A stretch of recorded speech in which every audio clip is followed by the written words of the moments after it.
प्रिय छात्रों नमस्कार। एनसीईआरटी गणित कक्षा 10वीं में आपका स्वागत है। आज हम लोग प्रश्नावली 9.1 का प्रश्न क्रमांक 7 हल करेंगे। तो आइए सबसे पहले प्रश्न पढ़ लेते हैं। इसमें दिया है, भूमि के एक बिंदु से एक 20 मीटर ऊंचे भवन के शिखर पर लगी एक संचार मीनार के तल और शिखर के उन्नयन कोण क्रमशः 45 अंश और 60 अंश हैं। मीनार की ऊंचाई ज्ञात कीजिए। तो यहाँ पर हमें संचार मीनार की ऊंचाई ज्ञात करना है और यहाँ पर बताया गया है कि एक 20 मीटर ऊंचा भवन है और भवन के ऊपर यानी भवन के शिखर पर लगी एक संचार मीनार, भवन के शिखर पर एक संचार मीनार लगी हुई है। तो एक टावर है संचार मीनार का मतलब, और तल और शिखर के उन्नयन कोण क्रमशः 45 है। मान लेते हैं यहाँ पर ये एक 20 मीटर ऊंचा भवन है जिसके ऊपर एक संचार मीनार लगी हुई है। और ये देखिए यहाँ पर भवन के शिखर पर, इसका मतलब भवन के शिखर यानी ऊपरी हिस्सा पर एक संचार मीनार इस तरीके से लगाई गई है। आगे बढ़ते हैं तो ज्ञात क्या करना है ये देख लेते हैं। सबसे पहले कोण की बात कर लेते हैं। मीनार के तल, तो ये देखिए ये मीनार का तल की बात की जाए तो ये नीचे वाला हिस्सा, मीनार का तल क्या होगा? मीनार का तल भवन का शिखर होगा। तो भवन का शिखर यानी मीनार का तल, मीनार का तल और मीनार का शिखर के दो उन्नयन कोण बन रहे हैं। यहाँ पर देखिए मीनार के तल, यहाँ पर लिखा है मीनार के तल और शिखर। इसका मतलब ये हो गया कि मीनार का तल यानी इस वाले पॉइंट पर और मीनार के शिखर यानी इस वाले पॉइंट पर, दोनों पर भूमि के साथ दो प्रकार के उन्नयन कोण बन रहे हैं। उन्नयन कोण का मतलब भूमि से ही बनेंगे। तो उन्नयन कोण, क्योंकि भूमि से ही हम ऊंचे नयन करके देखेंगे तो भूमि पर उन्नयन कोण 45 और 60 बन रहे हैं। तो सबसे पहले क्या लिखा है? मीनार के तल। तो मीनार के तल से बनने वाला कोण कितना होगा? 45। फिर उसके बाद क्या लिखा है? शिखर के, तो शिखर का होगा 60। यानी कि मीनार के तल का 45 लेना है और शिखर के उन्नयन कोण 60 लेना है। तो चलिए यहाँ पर हम एक बिंदु मान लेते हैं, यहाँ पर कोई भी बिंदु, और इस बिंदु के हिसाब से हम दृष्टि रेखा बनाएंगे। क्षैतिज रेखा तो खिंची हुई है पहले से ही। इसके बाद मीनार के तल के लिए ये रहेगा, यहाँ से इसको मिला देते हैं और ये 45 अंश बन रहा है। तो इसको हमने मिला दिया और ये जो बन रहा है इसको हमने यहाँ पे लिख दिया, ये बन रहा है 45 अंश। इसके साथ साथ क्वेश्चन में लिखा है मीनार के तल और शिखर के उन्नयन कोण। तो शिखर क्या है? यहाँ से देखिए मीनार का शिखर ये है, सबसे ऊपरी शिखर। तो यही इसी पॉइंट से शिखर को यदि देखा जाए तो 60 अंश का कोण बनता है। तो चलिए शिखर को और इस बिंदु को मिला देते हैं। तो मिला दिया और ये जो लाइन है ये धरती के साथ में टच कर रही है 60 अंश का कोण। ये देखिए हमने 60 अंश बना दिया। तो ध्यान रखना है छोटे त्रिभुज में यहाँ पर इसका हम एक रेखा चित्र बना लेंगे, और ये चित्र आपको एग्जाम में नहीं बनाना है, ये केवल समझने के लिए हम इसका रेखा चित्र भी बना सकते हैं। तो आइए इसी का रेखा चित्र बना लेते हैं। तो इसी का रेखा चित्र हमने ये बना लिया है। ये देखिए ये भवन है सबसे पहले 20 मीटर ऊंचा, इसके ऊपर संचार मीनार लगी हुई है। भवन की ऊंचाई हमने 20 मीटर दे दी है और इसके साथ साथ भूमि से बिंदु के साथ में ये मीनार के तल का उन्नयन कोण जो हमने बनाया है वो 45 है। और ये देखिए शिखर का उन्नयन कोण बनाया, शिखर वाली लाइन को टच कर रहे हैं तो 60 अंश का कोण है, यही है।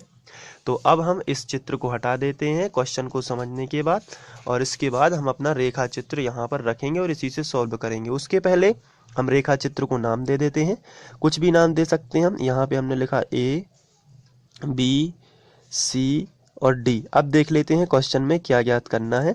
तो लास्ट में लिखा है मीनार की ऊंचाई ज्ञात कीजिए। इसका मतलब हमें मीनार क्या है? केवल भवन के ऊपर जो लगी हुई है, यानी हमें AD बस ज्ञात करना है। तो AD हमें ज्ञात करना है और हमें DC दिया गया है और कोण दिए गए हैं। चलिए जो सबसे पहले दिया गया है तो हम भाषा के रूप में उसे लिख लेते हैं। तो हमने लिखा DC एक भवन है। आप देख सकते हैं DC एक भवन है जिसकी ऊंचाई 20 मीटर। बिल्कुल मन से आपको लिखना है, इस भाषा की आपको कोई भी टेंशन नहीं लेनी है।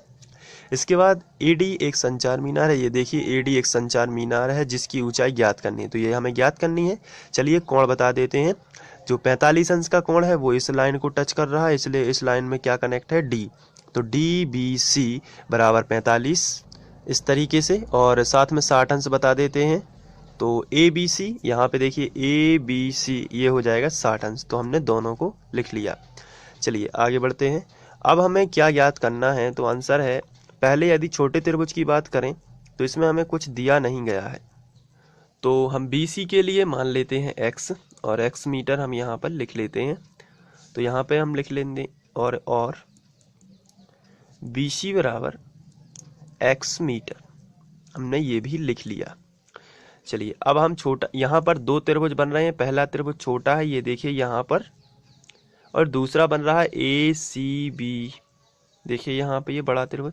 तो सबसे पहले छोटा त्रिभुज ले लेते हैं, उसके बाद बड़ा त्रिभुज ले लेते हैं, और छोटे में जो भी उनमें कंडीशन होगी वो हम लगा देंगे। चलिए सबसे पहले लिखते हैं समकोण त्रिभुज डी सी बी में, बीच में आपको सी बताना पड़ेगा, हम लिखेंगे।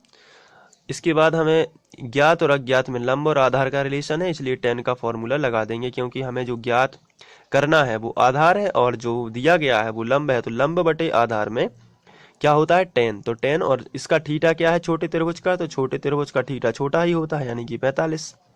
तो चलिए लगा देते हैं, tan थीटा बराबर लंब बटे आधार, लंब क्या है DC और आधार क्या है BC।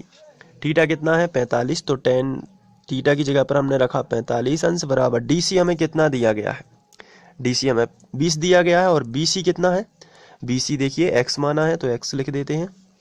तो tan 45 का मान आपको याद रखना है 1 होता है, tan 45 1, तो 1 बराबर 20 बटे x। तो त्रिया गुणा करते हैं, इसके बटे में कुछ नहीं तो हम 1 लिख सकते हैं। तो x से कम x बराबर 20 से कम 20, ये हमने x का मान निकाल लिया। अब x का मान हम हाईलाइट कर देते हैं कि ये x का मान है, कभी ज़रूरत होगी तो हम रख लेंगे।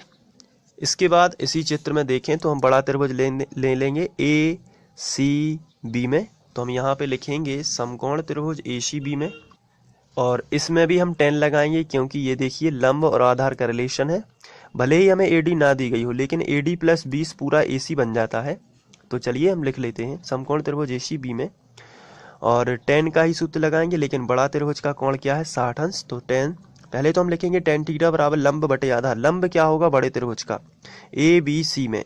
तो आंसर है लंब पूरा A से लेके C तक है, तो हम लिखेंगे AC बटे आधार क्या हो जाएगा BC। तो tan थीटा की जगह पर कितना रखेंगे 60, तो हमने रखा tan थीटा की जगह पर हमने रखा 60 अंश बराबर AC कितना है, तो AC दो भागों में विभाजित है, AD प्लस DC। तो AD तो है लेकिन DC का मान हमारे पास 20 है, तो हम पहले लिखेंगे AD प्लस 20, दोनों लिख देते हैं तो AC आ जाएगा। फिर से देखिए A से लेके C तक AC है, लेकिन AC दो टुकड़ों में विभाजित है, पहला 20 है और दूसरा AD है। AD हमें ज्ञात करना है तो हम इसको AD ही लिखेंगे, और DC की जगह पर हम लिख देंगे 20। तो 20 प्लस AD या AD प्लस 20 कुछ भी लिख सकते हैं। तो हम लिखते हैं AD प्लस 20, ये पूरा हमने AC लिख दिया, A से लेके D तक और साथ में 20 और, तो हो गया पूरा AC। तो AD प्लस 20 बटे x, ये हमने लिखा। tan 60 कितना होता है, तो सभी को पता है √3 होता है। तो tan 60 का √3 बराबर AD प्लस 20 बटे x।